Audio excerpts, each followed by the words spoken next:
ukisikia ni harusi tufurahi, maana sio rahisi kumpata. Vigezo huwa ni vingi kukubali, mara mfupi mweusi simtaki, wengine sitaki mweupe, mara minataka mweusi, hamjui Mungu sitaki. Kwa majina naitwa Mwendo wa Phineas Ngero, ni mkazi wa Chato. Kwa neema ya Mungu leo imekuwa siku ya pekee sana. Namshukuru Mungu kwa namna yake amefanikisha jambo hili. Nimejipatia mke na mke kajipatia mume ambaye ni mimi.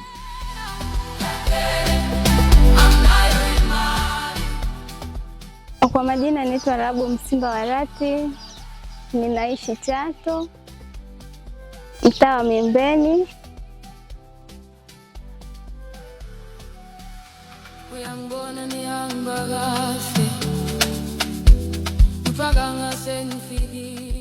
Namshukuru Mungu kwa namna ya pekee sana leo kuifikia siku hii na kuniwezesha kufunga pingu za maisha na Bi Rahabu Msimba Warati, ambaye ni binti ninayejivunia upole wake, uchapakazi wake, ni binti mtiifu. Kikubwa kuzidi yote ni mcha Mungu.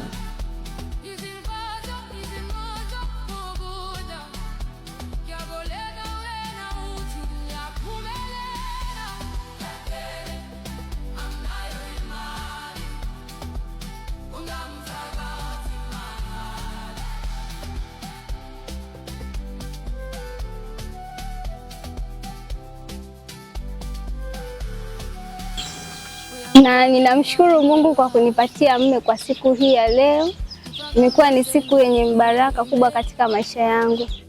Na mimi kati ya watu wenye mume, na mimi sasa hivi nina mume.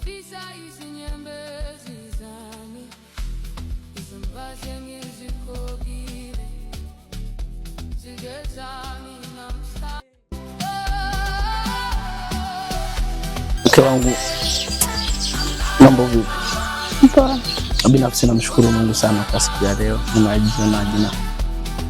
Mimi naendelea vizuri, namshukuru Mungu pia. Nimefurahi sana kwa siku ya leo kwa sababu imekuwa ni njia ya dhihirisho la upendo.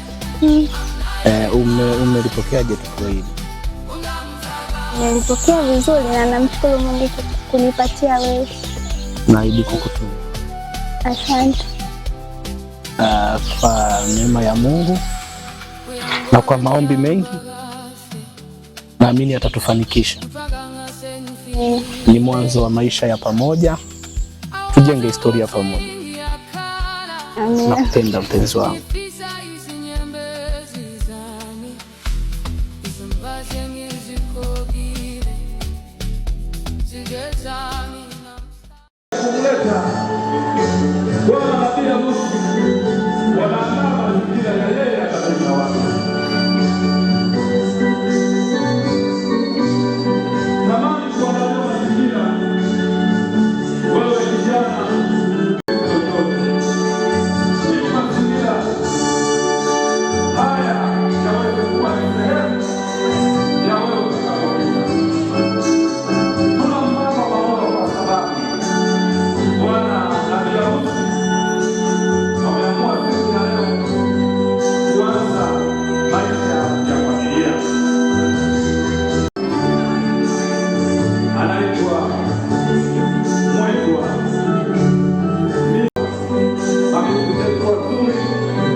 kwa ajili ya kuandaa njia.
Ubavu wako unaso, lakini leo ameshika mkono, ikionyesha ya kwamba shughuli sio nyepesi.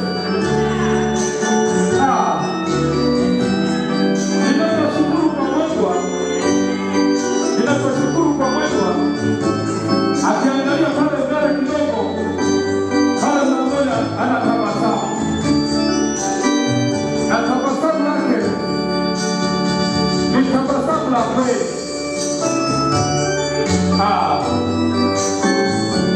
Subiri kwanza, natamani nimwangalie vizuri harusi, nikoza nimcheki kama ndiye yeye.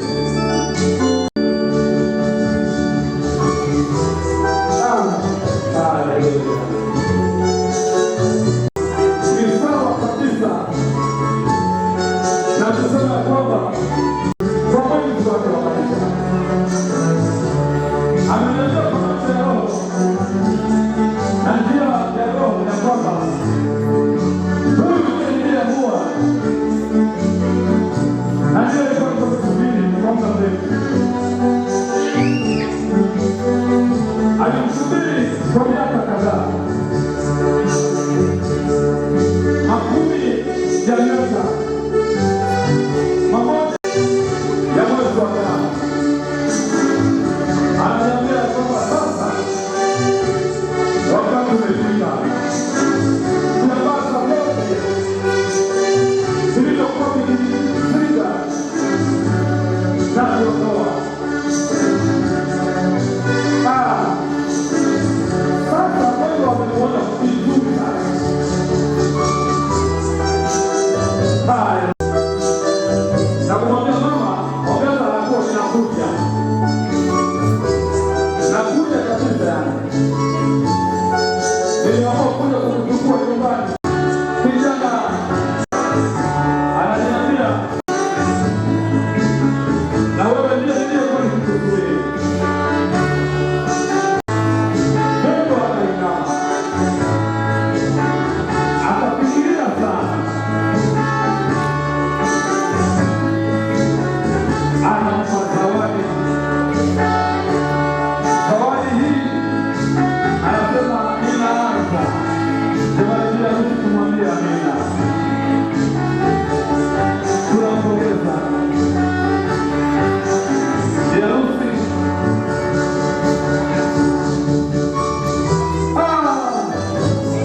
Safari ika namwona mwendo wa Mungu ifike salama. Maana safari hii si nyepesi. Ni safari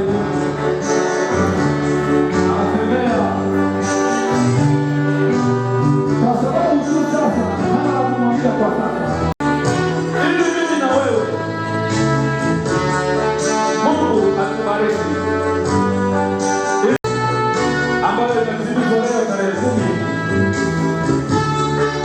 Hata mimi sijui vizuri chochote, lakini mapema majira ya saa 6 niliisha kwamba yuko tayari.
sawa.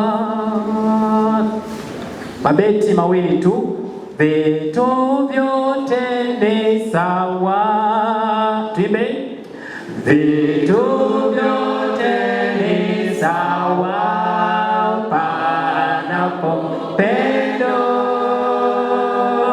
Kila sauti tamu panapo pendo. Pada amani pale na furaha nyumbani. Siku zote salama panapo pendo. Panapo upendo. Siku zote salama upendo. Furaha nyumbani. Hapana machukizo panapo pendo. Chakula ni kitamu, shamba yasitawi, maisha ni kamili panapo pendo. Panapo pendo. Siku zote salama panapo pendo.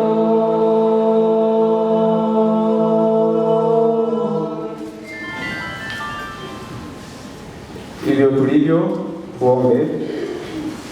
Baba yetu na Mungu wetu mwema, tunakushukuru, tunasema asante sana kwa siku ya leo. Wewe uliyejua kabla na hata sasa umetukusanya pamoja kwa ajili ya tukio hili, jina lako lipewe sifa. Yesu, tunakushukuru sana kwa ajili ya ndoa ambayo inaendelea hapa sasa. Asante kwa ajili ya vijana wawili hao ambao wameushinda ujana. Tunakushukuru mno kwa kuwa umewabariki na kuwasimamia ni siku ya leo, jina lako lipewe sifa. Amen. Yesu wetu, tunawakabidhi mikononi mwako wanandoa hawa, maharusi wetu wanaoenda kufunga ndoa sasa. Tunaomba ukaweze kuwabariki na kuwalinda, kwa maana wameamua kutangazia umma kwamba wanaenda kuwa mwili mmoja, na wameamua kuweka wazi mioyo yao mbele yako. Yesu, tunaomba ukawabariki. Amen. Kwa yale yote ambayo yanatolewa hapa kupitia kinywa cha mchungaji, Bwana, tunaomba ikawe ni msingi mkubwa katika ndoa yao, lakini hata katika ndoa za wengine ambao wameshafunga zamani, zikainue hamu na haki. Kupitia ndoa hii tunajifunza ndoa kubwa ya wewe Yesu Kristo kama bwana harusi ambao utakuja katusaidie wote kwa pamoja tunapokuwa tukisherehekea ndoa hii, tukakumbuke kwamba kuna ndoa kubwa ya ajabu ambayo Bwana utaifanya wewe siku ya mwisho. Nenda katuwezeshe, katusimamie tangu mwanzo wa ibada hata mwisho. Lakini asante Yesu, maana utatenda. Tumeomba katika jina lako Yesu, amina.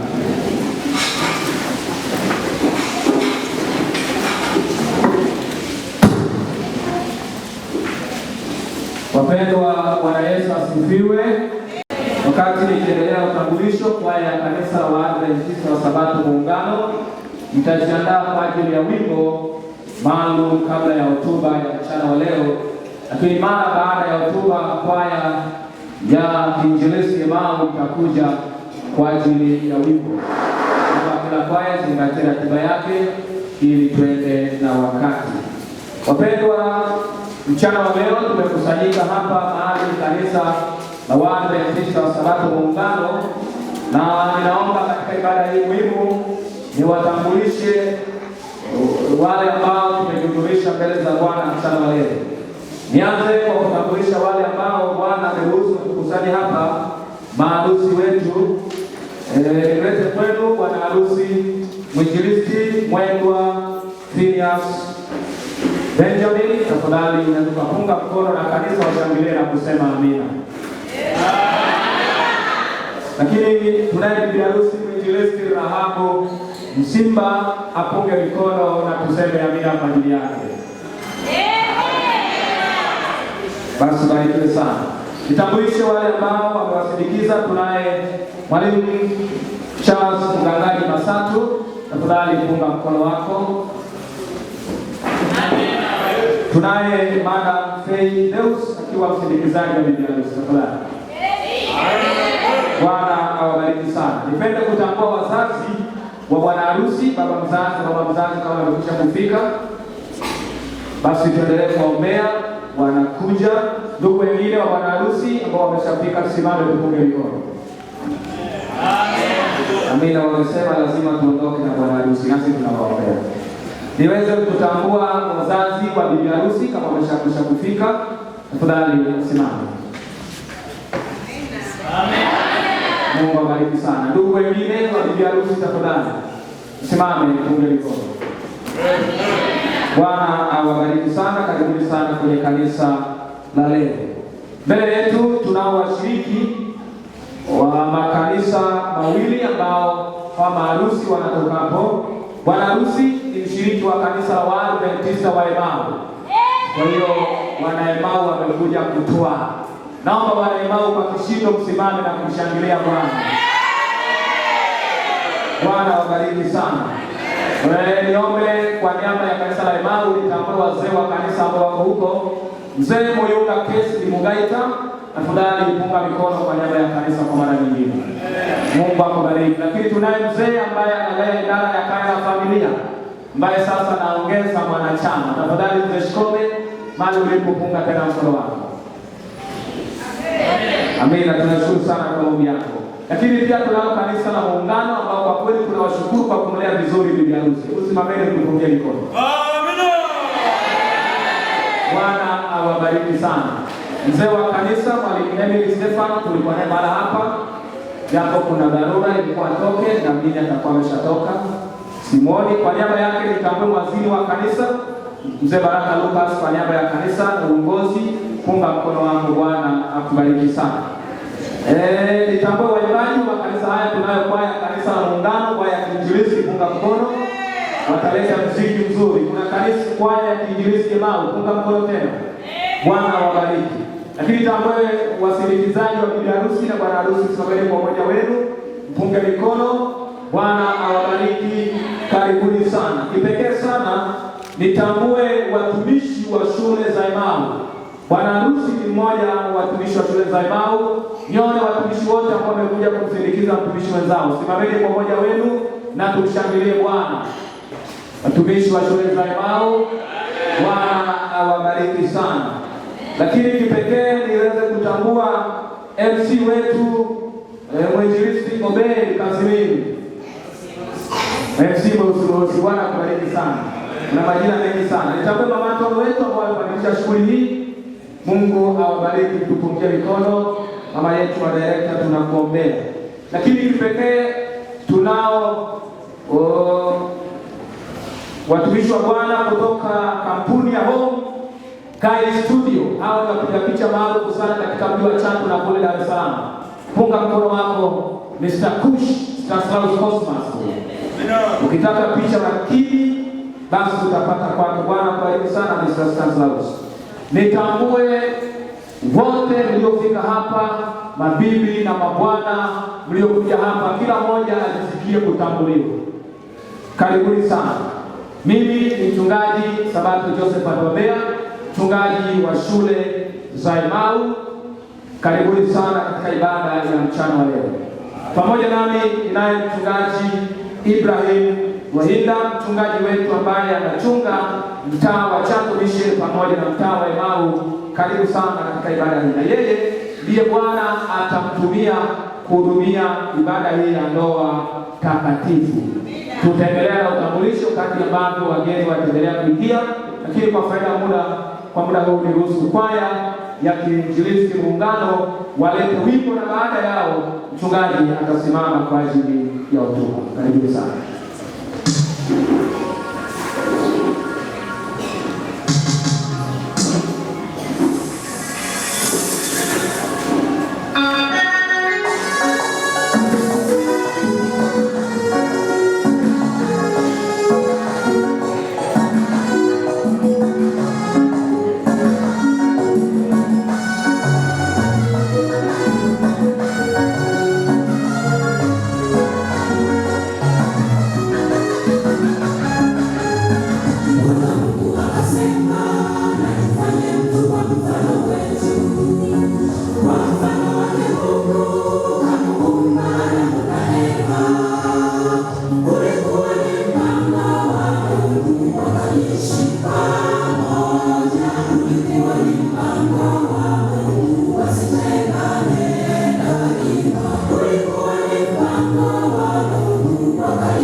Kabla mchungaji hajasimama, nimalizie utambulisho. Tumetembelewa tena na wageni wetu, wazazi wa bwana harusi. Naomba nitambue baba na mama wa bwana harusi. Tafadhali msimame, mpunge mikono kwa mkutano. Bariki sana, karibuni kwenye kanisa la Muungano. Ndugu wengine wote kwa bwana harusi ambao mmefika, tafadhali pamoja wewe pia msimame, mpunge mikono. Wabariki sana. Miongoni mwa kwaya tulizo nazo tutakazoendelea kuhudumia ni kwaya ya vijana Muungano. Naomba mahali walipo nao wasimame, wapunge mikono sana. Basi tutaendelea kujiandaa, maana baada ya hotuba, baada ya kwaya ya Emau, vijana Muungano mtapata pia muda wa kuhudumia. Bwana atubariki. Sasa kwa muda huu wasi kutano zima, maharusi wetu tunyamaze kimya mbele za Bwana, na mchungaji Ibrahim Reida alete mausia ya Bwana. Bwana atubariki sana. Amina.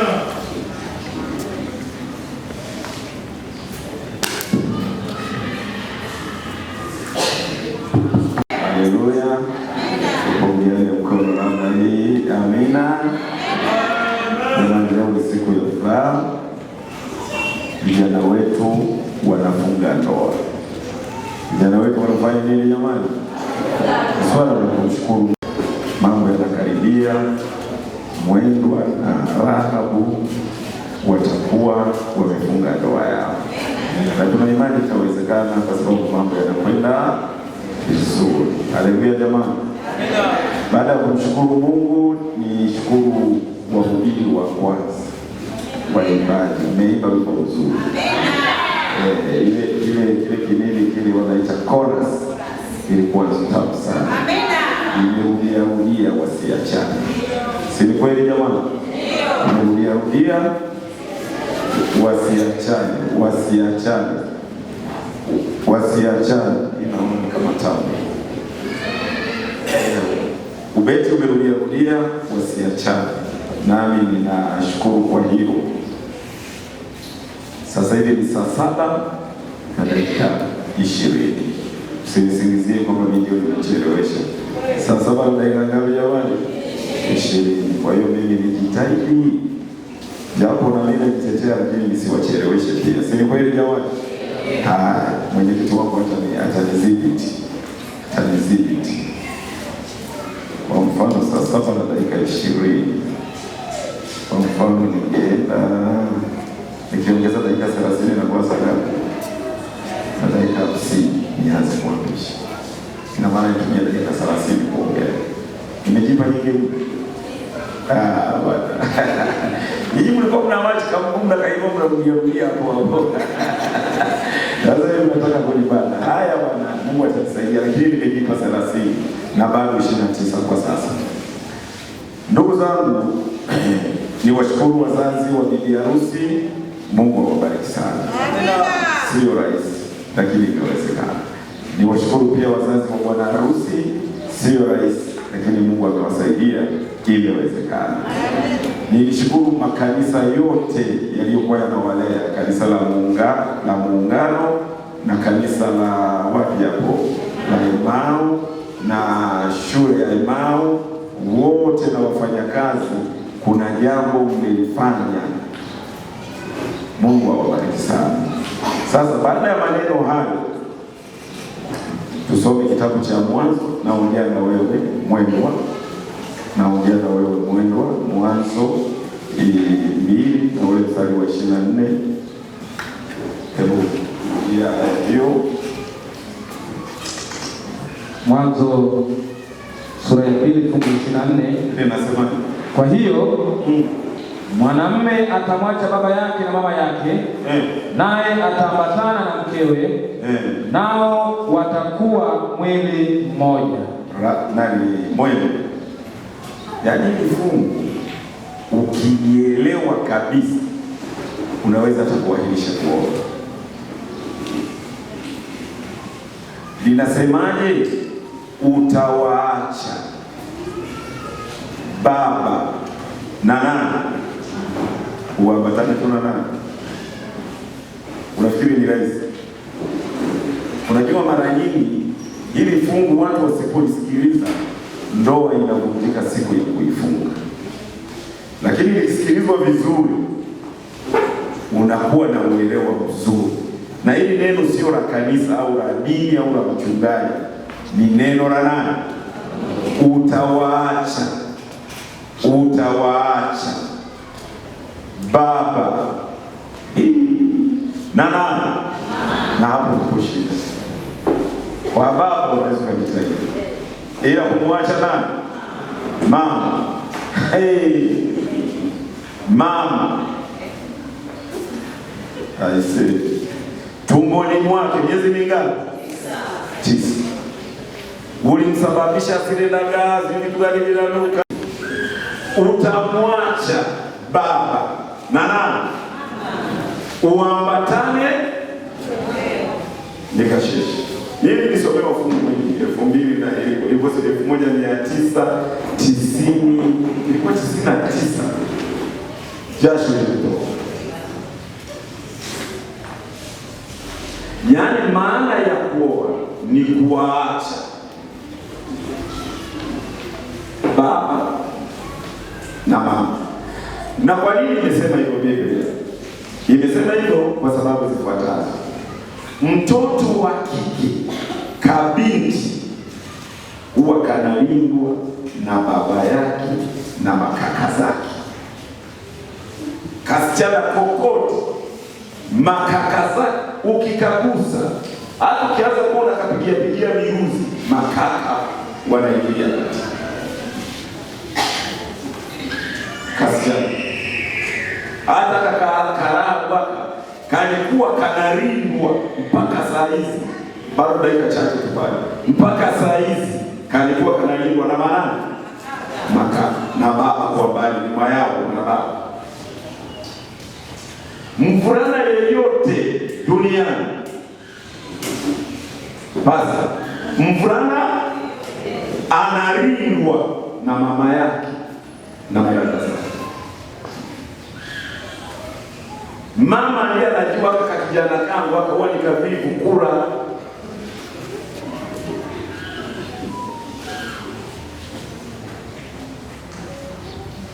Na madada zake sasa ndio wanamsaidia mama ili kaka kijana kafanyeje, kaeli vizuri. Sasa natokea msichana mwingine ajulikana alitokea wapi. Mnaanza kuelewa sasa? Kanatokea kabiti kengine huko, ni sawa walikaelewa, kaje kumulinda na kumhudumia huyu kijana. Wa kwanza kutokuwa na uhakika ni mama na mawifi. Na tafiti zinaonyesha, vyuo vikuu vya kimataifa Marekani, ndoa 100 zinazofungwa na wachungaji machachari na mimi nikiwemo, ndoa 3 tu ndio zinazopita, 97 zinavunjika kwa muda tofauti. Mungu wangu nisaidie, sijui naifunga hii. Waimbaji wamenisaidia, mambo wasifanyeje jamani? Wasiacha. Na tafiti zinaonyesha, nasema mchana kweupe. Haleluya jamani. Na tafiti zinaonyesha 70 hadi 80 ndoa zinavunjwa na nani? Na mimi naogopa jambo hili. Ndoa huvunjwa na mama mkwe na mawifi. Kwa nini? Na sio kwa nia mbaya, sio kwa nia. Wao wanajua udhaifu wa kijana wao, anapendelea kula nini, ana nini, anavaaje, walimlinda, walimtunza. Kwa hiyo wanapohisi hatari wanaingilia kati kwa kuambiwa au kwa kutokuambiwa, wanaingilia kati. Sasa Mungu aonaye bali alishakwambia wewe mwendwa uwaache. Uwafanyeje? Na mkumbuka mke wangu nilimuoa, mimi nilimsikiza. Siku niliyompeleka nyumbani kwetu, kesho yake ya kupika, na siku iliyofuata mawifi wanampelekea maji kuoga bafuni. Siku ya 3, siku ya 4, ya 5, ya 6, ya 7, mama kaniambia nenda kaangalie mboga uandae leo, mke wako kesho atapika atoe. Siku hiyo aliyopika ndio walishaniambia hamnapo kitu. Mchuzi wote amepika, kasoro namba 1, amepika mchuzi wote umeishapo, na sisi ni wazinza omukumi no mfua, yani mboga ni mchuzi. Atamuua kijana wetu. Mboga ni nini jamani? Yani kasoro zikawa kibao. Kasoro zikawa nini? Yani ndani ya siku 7 ile ya kwanza alivyokuwa anaosha vyombo mikono hamna mwisho. Kuna wazao wakati wa kwenda kutenda mgongo umebeli, yani hajui, yani kasoro zikafatana. Namshukuru Mungu ninaye mpaka leo sijaja naye hapa. Nilikuwa nimesoma vitabu na nilikuwa nimeshaelewa na nilikuwa nimejipanga kuacha. Wanaume wengi hawako tayari kuacha baba na nani, na ndio zinaishia mtaro. Na mbaya zaidi anaacha watoto 2, anaacha mtoto 3, aenda kule kwenda kwa mama tilie, aenda kuuza, aenda kwa family, aenda tena kuolewa tena kwingine.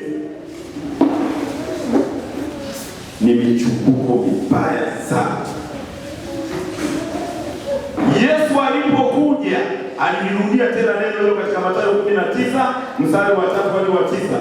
Yesu alipokuja akiwa anajibu swali alisema kama waimbaji walivyoimba, ndoa haiachani, mwanaume awaache baba na nani.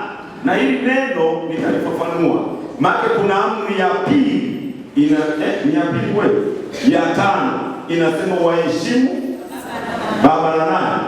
Kwa hiyo lazima ubalansi nini hapo mzali, kuna kuwaheshimu, lakini kwa kweli ili ndoa idumu tuache maneno.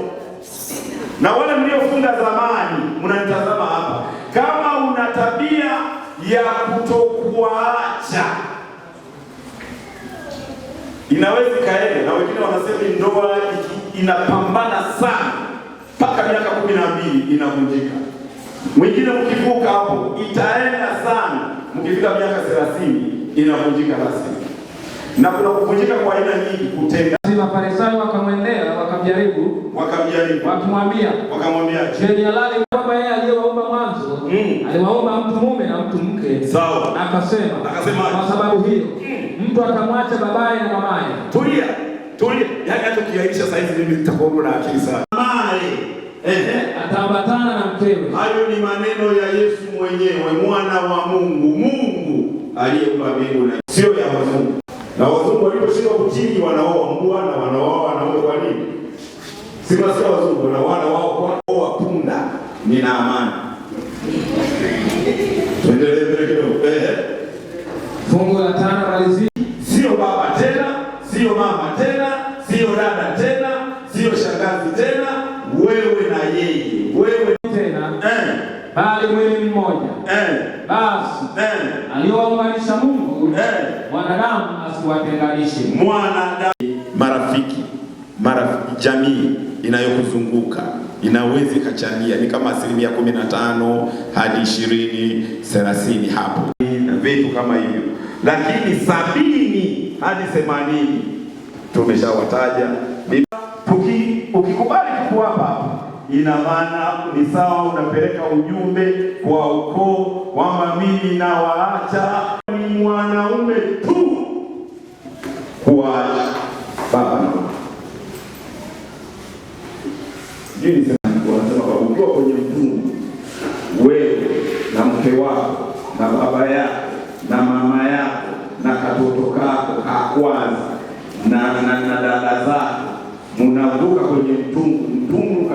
kiboko, wote mkazama ya hao na mke wako, utamwokoa. Umuokoe kabisa mke wako, mama anakuita. Sasa Biblia imesema, Biblia imefanyaje jamani? Na zamani tulichagua na kanga zimeandikwa nani kama mama, lakini sikiliza Biblia inavyosema, uache ogelea na mke wako. Mkifika ng'ambo, una mke wako, mnakumbatiana. Ghafla unamwona baba yako naye, kumbuka kwenye mtumbo ya kwetu, naye amevuka, yuko wapi? Naam, muulize mama, umemwacha wapi? Akikwambia amezama, ndio mwanze kubana, ulimwachaje mama? Mbona wako wangu nina? Usiogelee na wengine zake. Yaani hizi ndoa sio za kuambizana uongo, ni kuambizana ulimi jamani. Kwa hiyo nadhani unielewa.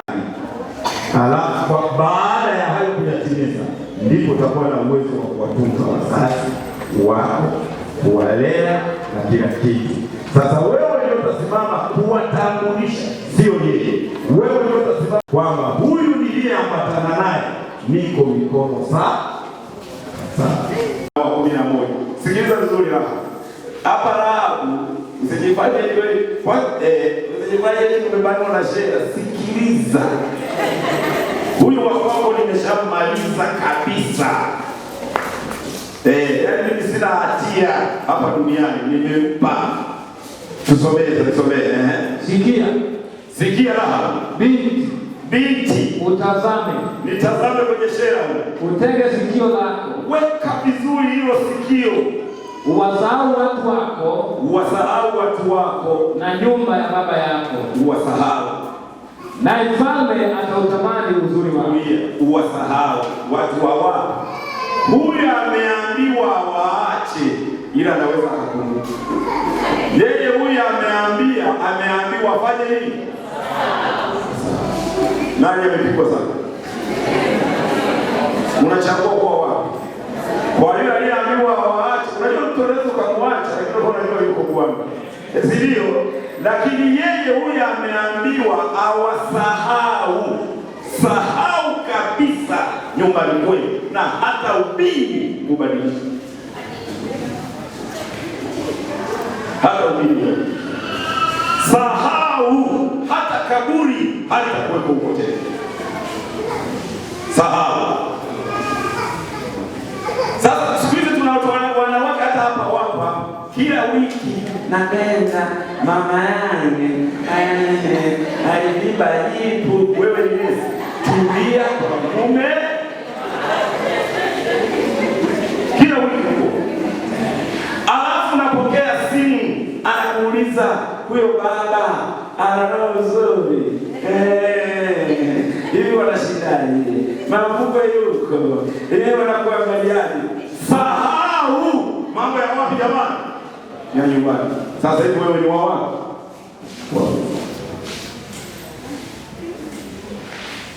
Sahau.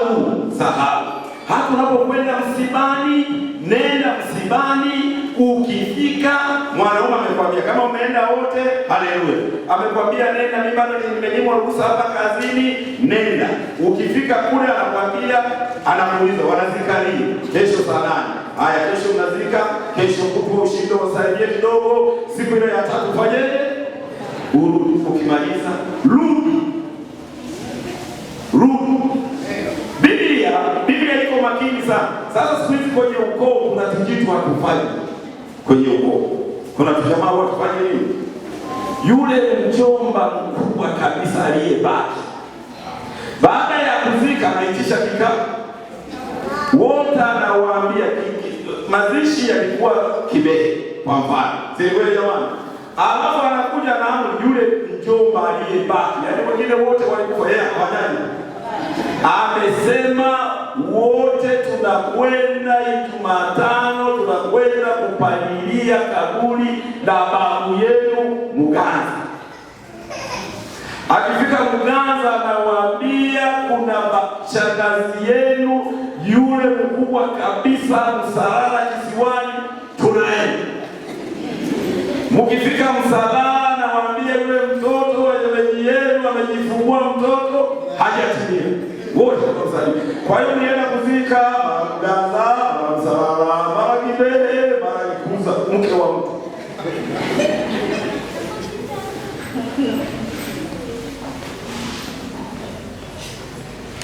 Mbona hujarudi? Yule mjomba mkubwa kabisa, yule baba mdogo aliyebaki, hayapo hayo maneno. Biblia imesema uwasahau. Wasahau.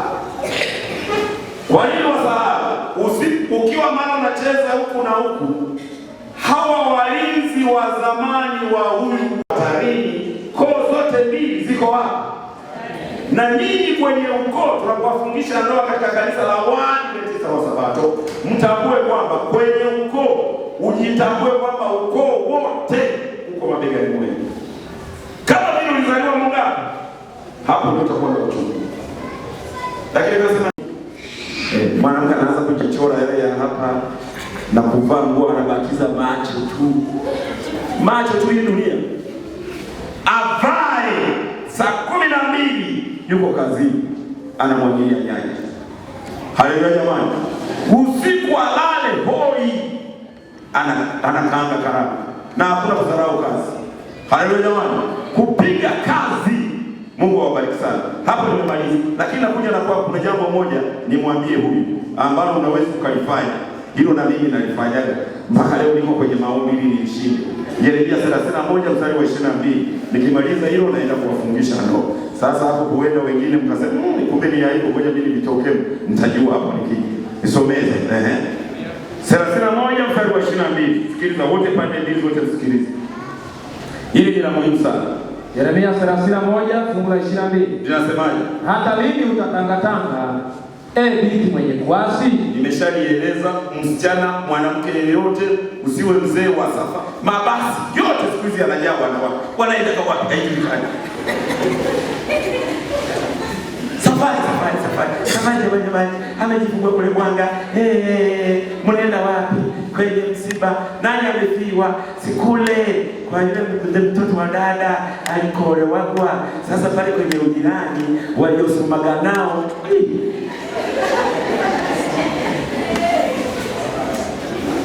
Yeye hata msiba hauwezi kuujua. Yaani alikolewa mtoto wa shemeji kwa ujirani wao. Kule walikosomaga nao. Kuna udugu kwa kweli.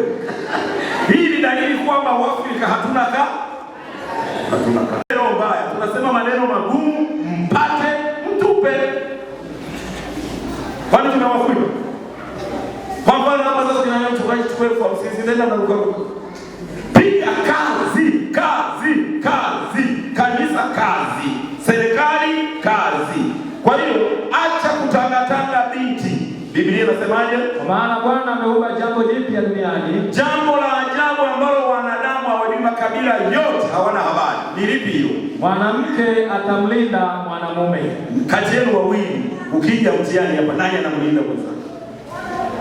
Nimekueleza kwamba mama yako na mawifi na madada zako walikuwa wanakulinda.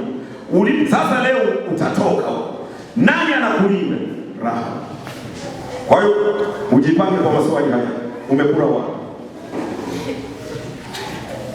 Hii rosheni, mbona unanukia rosheni ambayo sijaelewa mndani? Hayo maswali. Kwa nini unarudi saa 6? Usiniingilie bwana, tulikutana tuna meno sawa. Umerudi saa 6, ulikuwa wapi? Jibu swali. Tafiti zinaonyesha hivi, usipoyajibu hayo maswali au ukiwa unamdanganya, anapata maradhi yanayoitwa ubumbuwazi. Ubumbuwazi unarudi saa 8 unagonga dirishani. Usiweza kwa naitwa na maana fungua. Nakuja navaa. Anapiga na fungua. Umeshakula? Bado nimeshakula bwana. Anaenda kulala. Hakuulizi yule mwanamke kichwani zilishafyata. Hakuulizi ulikuwa wapi? Umekula wapi? Kwa nini umechelewa? Asipouliza hayo maswali, akija kimeshaanza kufyatuka.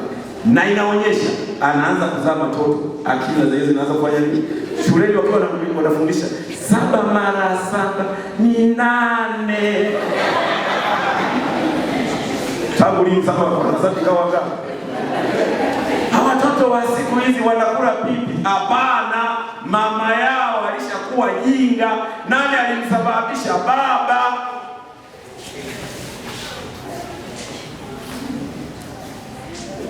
Lakini baba anayemwambia sawa, mkawa leo kuna mechi bwana, leo kuna Arsenal inapigwa bwana, naenda kuangalia mechi.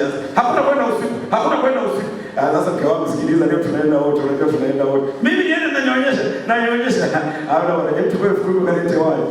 Uenda lakini wahi. Hapo mtu mama anakuwa yake.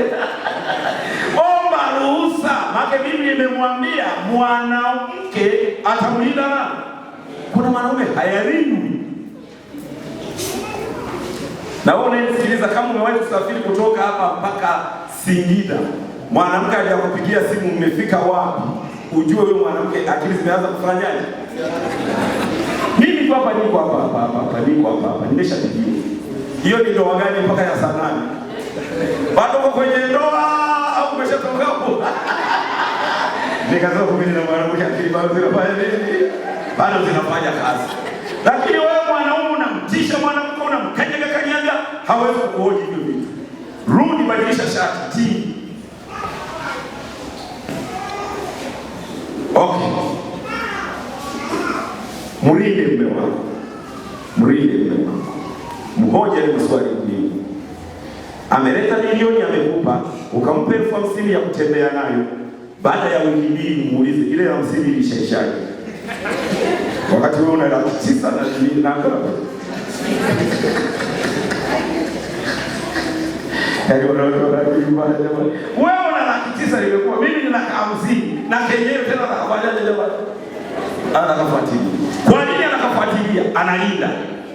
Linda beti zake, linda vitambulisho, linda hizi mahati ya mauziano, linda. Mlindie na watoto. Zaa watoto wenye akili. Zaa watoto wenye nini? Wenye akili, wenye vipaji. Watoto kimwambia 7 mara 7 49, kanaangalia ni 49. Amina.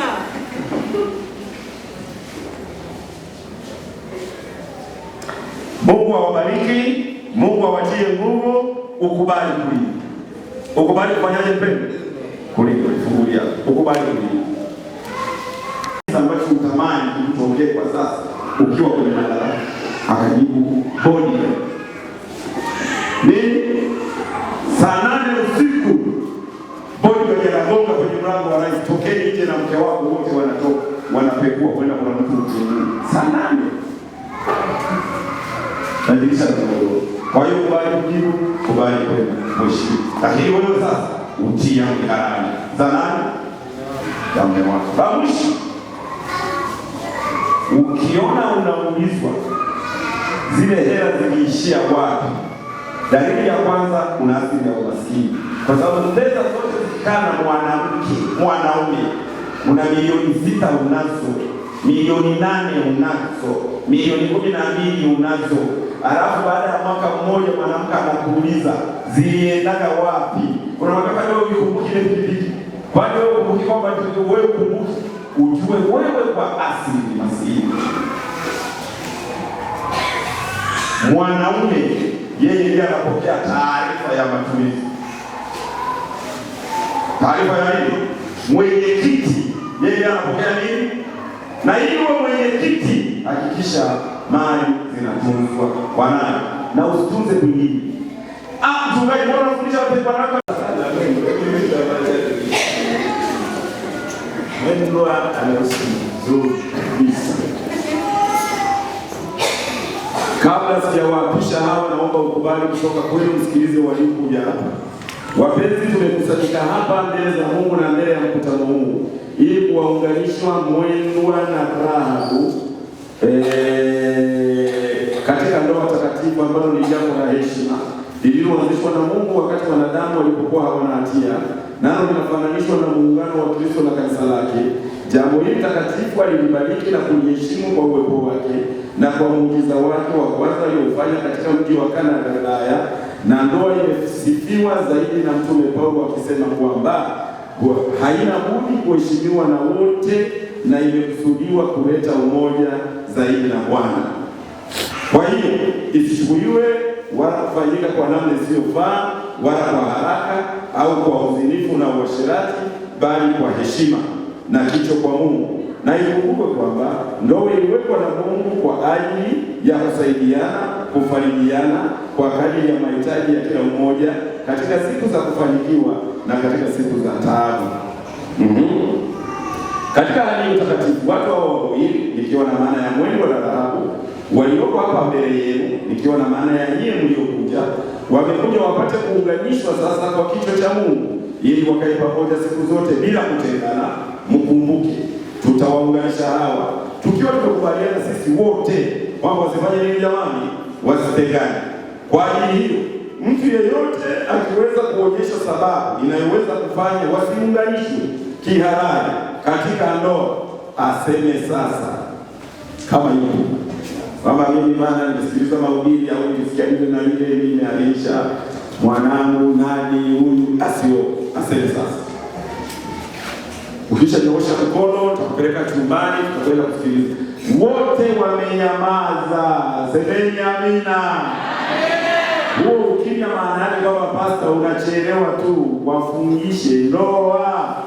Si kweli jamani? Mwendwa na Rahabu, mumepata ukubali kutoka kwa hazina hii iliyokusanyika. Kwa hiyo lolote tunaloweza kufanya sio kumsaliti Mungu tu, bali pamoja na hawa waliokusanyika hapa.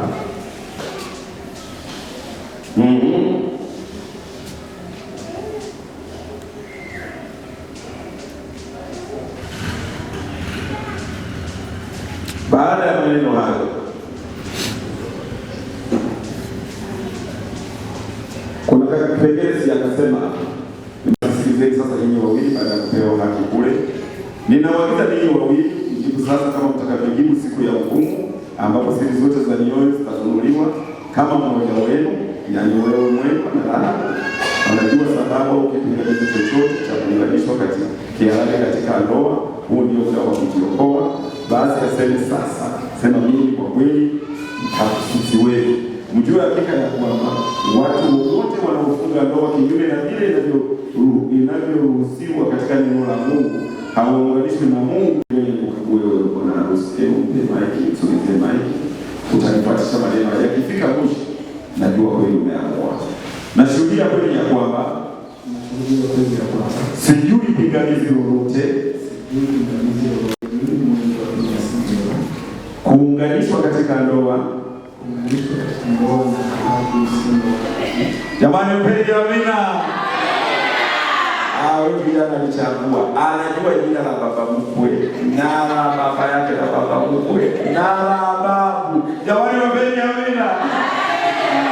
Jamani, kwa vizuri. Maneno mengi ngianza na kijana ipiga. Asante. Tunataka hiyo sasa. Tusichana wewe tunageuka lakini fatisha mpaka kuli tutajua kweli. Nashuhudia kweli ya kwamba sijui pingamizi lolote zidi ya mimi kuunganishwa katika ndoa kama kujua baba mkwe na baba wa baba mkwe na babu. Jamani, mpeni amina. Hawajalazimishwa, wana research za kutosha. Wanaitwa zingine. Basi narudi kwa wana tena wanabadilika Mwendwa, je, unamkubali Rahabu kuwa mke wako uliyemwoa kihalali na kuishi naye katika hali takatifu ya ndoa kama ilivyoamriwa na Mungu? Je, Mwendwa, utampenda Rahabu na kumfariji na kumheshimu na kumtunza katika ugonjwa na katika afya na kuwaacha, fikiria vizuri, na kuwaacha uwe mtulivu na kuwaacha wengine wote, ukidumu na Rahabu tu siku zote mtakazoishi. Ndio nakubali. Ndio nakubali. Pamoja na mkwara wa mchungaji Nyamara aliambia wewe, tulishasikia mkwara wingi. Amesema ndio nafanyaje? Tusichana wenyewe ndio kwa tuna maamuzi magumu sana. Rahabu, je, unamkubali mwanaume huyu mwendwa kuwa mume wako aliyekuoa kihalali na kuishi naye katika hali takatifu ya ndoa kama ilivyoamriwa na Mungu? Je, Rahabu utampenda mwendwa na kumfariji na kumheshimu na kumtunza katika ugonjwa na katika afya na kuwaacha, Rahabu sikilize vizuri hapo, na kuwasahau, unaweza kukumbuka na kuwaacha wengine wote, ukidumu na mwendwa tu siku zote mtakazoishi? Ndio nakubali. Bwana Yesu asifiwe. Bwana Yesu asifiwe. Nishawapiga mkwara lakini wapi wewe basi unaenda wapi? Basi nani anayemtoa Rahabu aolewe na mwendwa? Asimama. Upande wa bibi harusi anayemtoa, kwamba kwa kweli huyu binti na mruhusu. Nilimwambia kwamba anayetoa binti. Mimi ni baba wa baba. Sawa. Nakubali vijana wewe na mtumishi. Sawa kabisa. Mungu awabariki mtaka watoto wenu. Jamani, mpeni amina baba. Baba yeye ana watoto, watoto. Mungu akubariki naweza mkakaa salama. Basi tutapewa muda wa kusema hapa, tunakimbizana na muda. Jamani, hawa watu wana baraka zote, jamii imekubali, wao wenyewe wamekubali.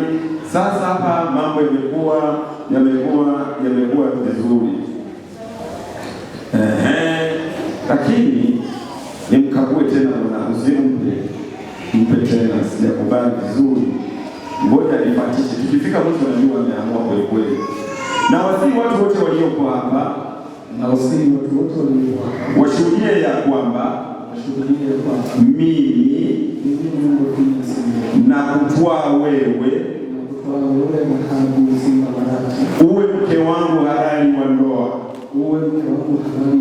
niwe nawe na kuambatana nawe tangu sasa hata siku zote, katika hali njema na katika hali mbaya, katika utajiri na katika umaskini, katika ugonjwa na katika afya. Rahabu, nikupende na kukutunza mpaka mauti itakapotutenganisha, kulingana na amri takatifu ya Mungu.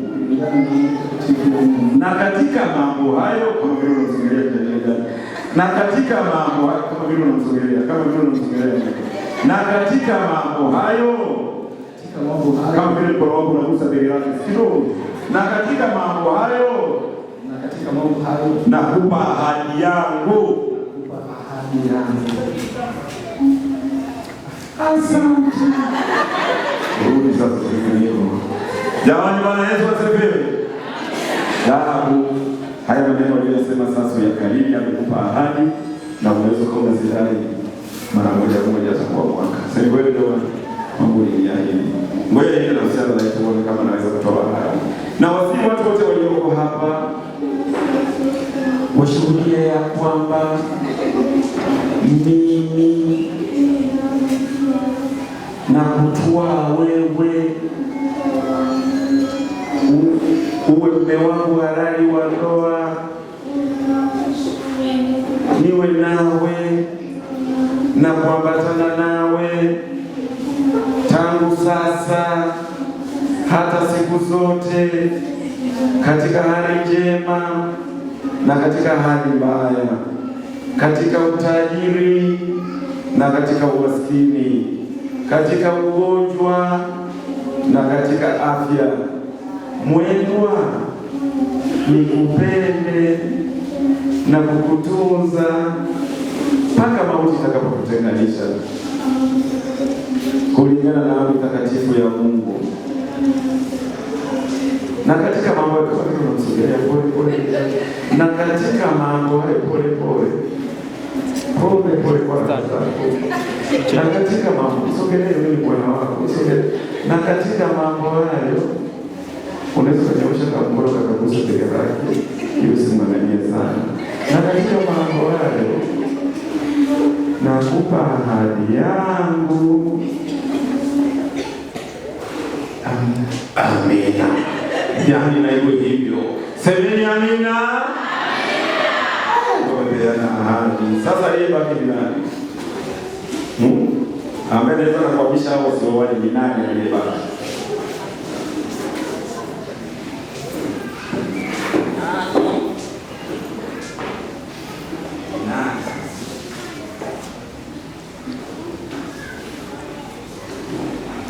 Aliyebaki ni mimi mchungaji. Nyinyi wote mlishakubali. Si ndio jamani?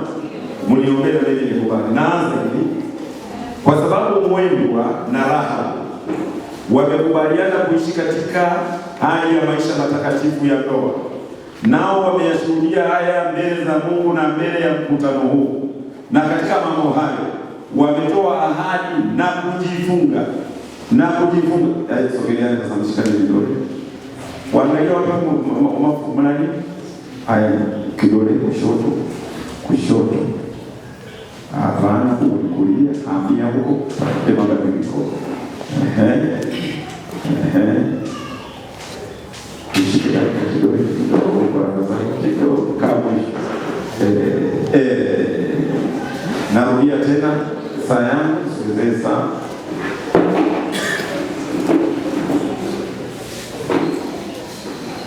Kwa sababu Mwendwa na Rahabu wamekubaliana kuishi katika hali ya maisha matakatifu ya ndoa, nao wameyashuhudia haya mbele za Mungu na mbele ya mkutano huu, na katika mambo hayo wametoa ahadi na kujifunga kila mmoja kwa mwenzake, na wameyatangaza mambo hayo kwa kushikana mikono. Na mimi mchungaji Ibrahim Rweinda, kwa mamlaka ya neno la Mungu na sheria nchi ya Jamhuri ya Muungano wa Tanzania, natangaza rasmi saa 8:17, iwekwe vizuri hiyo, saa 8:17, tarehe 10 mwezi wa 5 mwaka 2026, Mwendwa na Rahabu sio wachumba tena, bali ni mume na mke.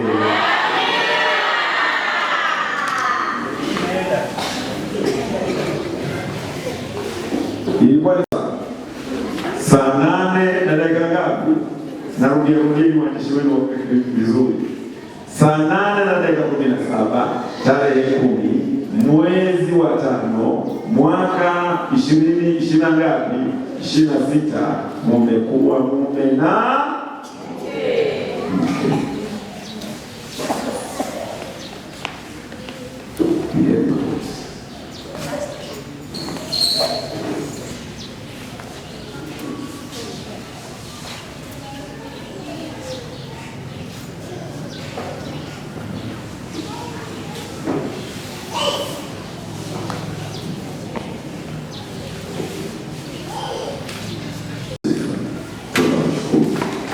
wewe ni Mungu wa ajabu.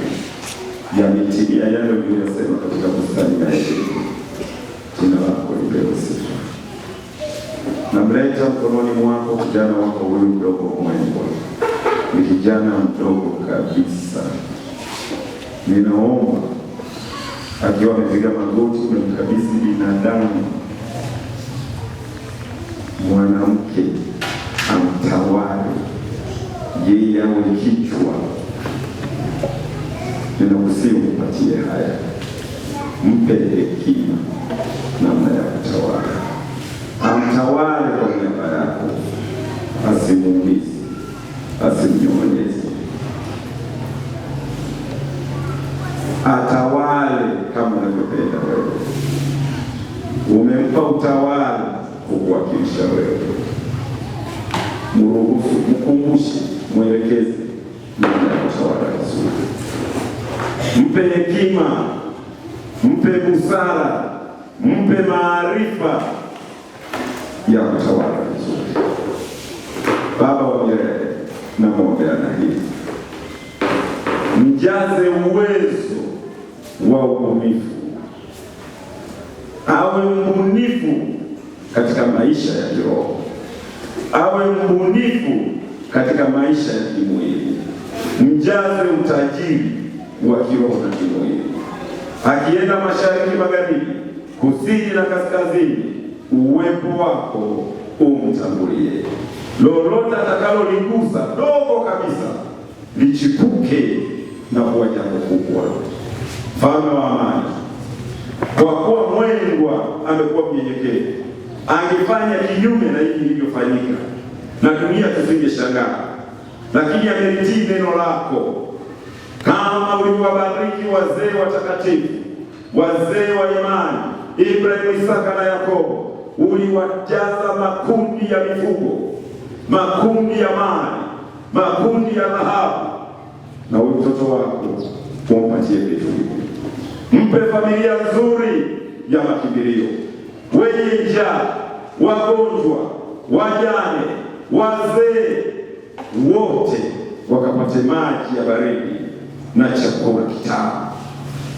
Mfalme wa amani, huyu Mwendwa awe mrezi mzuri wa wazazi wake, mrezi mzuri wa wazazi wa mke wake, wote wakifika wabarikiwe kwa baraka zake.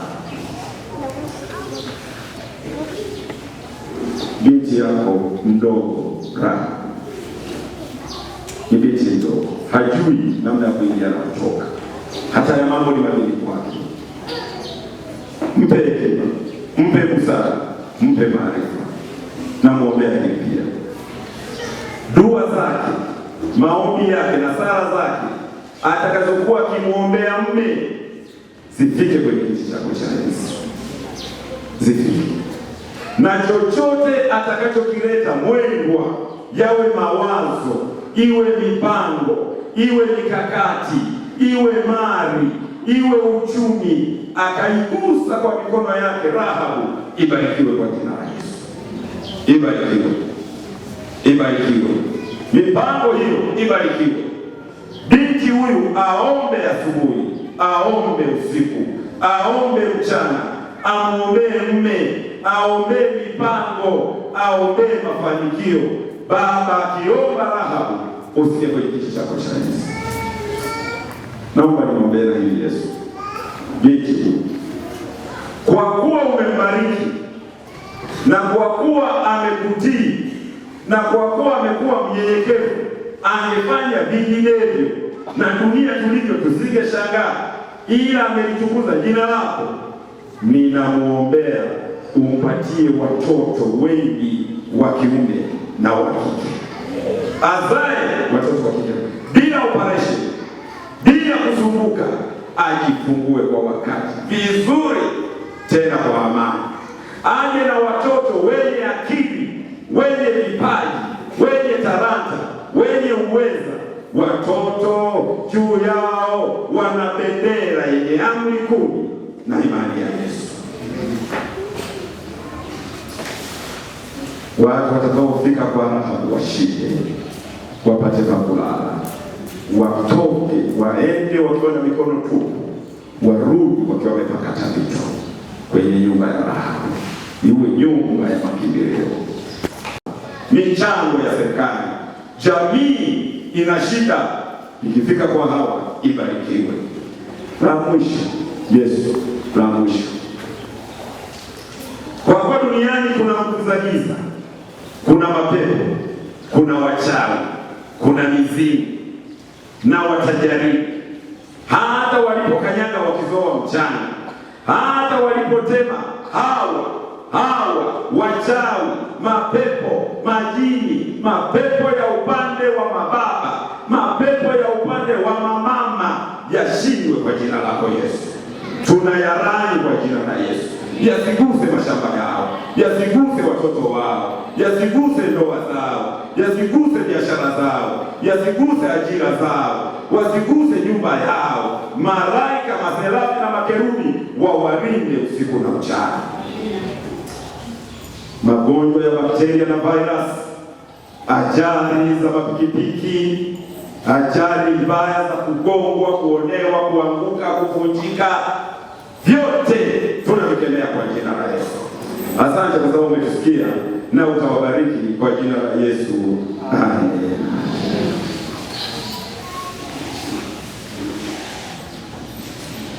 Bwana wabariki na kuwalinda. Bwana waangazie nuru ya uso wake na kuwafadhili. Bwana wainulie uso wake na kuwapa amani sasa na hata milele. Amina. Mungu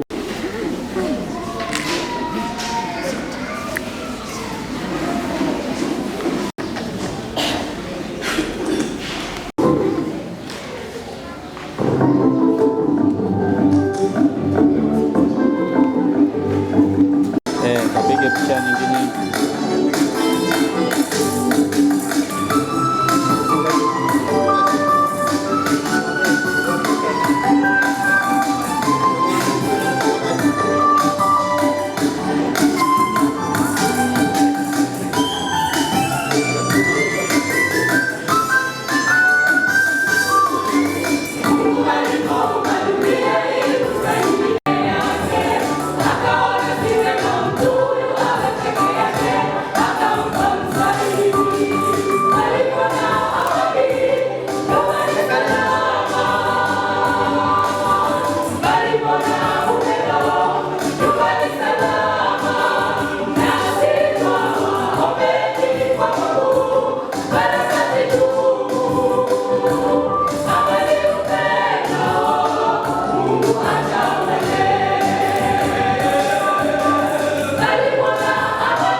sehemu. Kwa hiyo tunarudisha maiki kwa mwenyekiti na kwa ibada na MC waendelee kwa ratiba zingine zilizofuata. Mungu awabariki sana. Basi MC karibu, wakati kwaya vijana wanaimba waendelee na protokoli ya picha. MC karibu, wakati vijana wanaimba basi protokoli ya picha iweze kuendelea.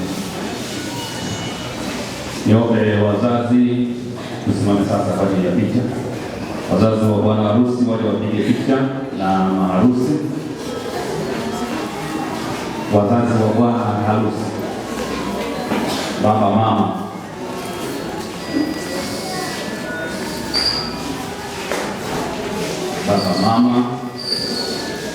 waje wapige picha. My mother is my friend.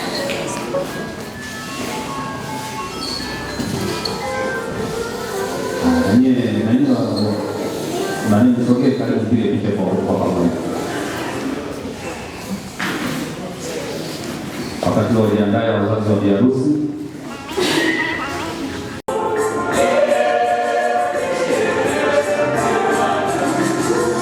Wajiandae kwanza wa biharusi. Upande wa biharusi wote kwa pamoja.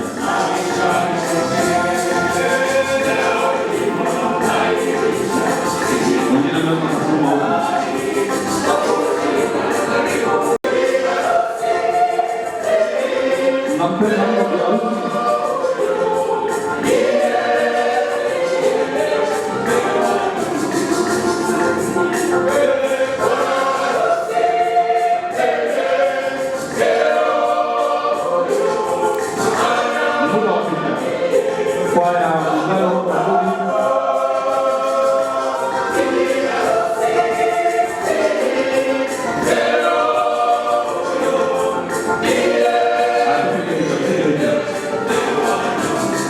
Picha nzuri za wale ambao hawajajiandaa.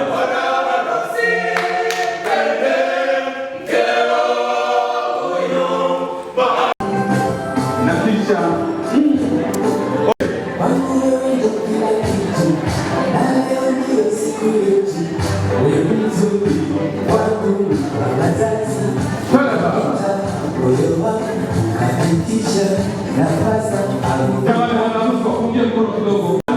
kupungia mkono kidogo kwa ukapea kwa sasa mimi Mr.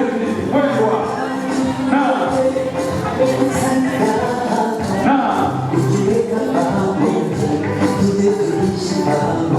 wala uko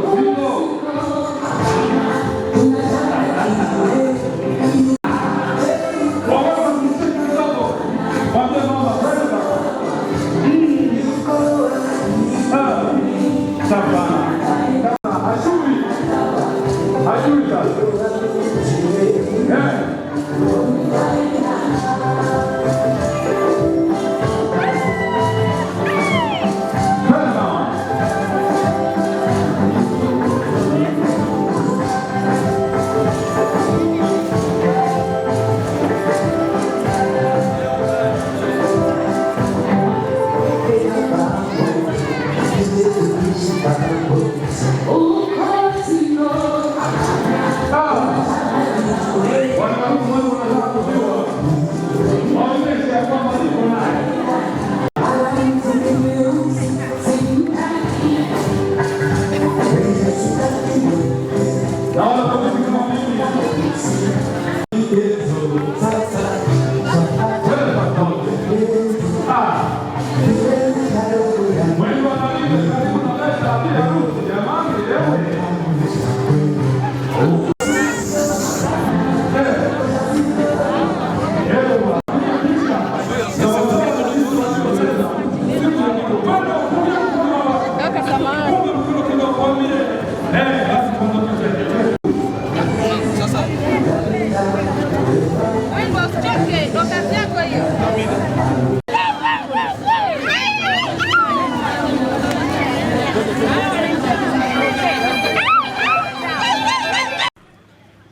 Tusikilize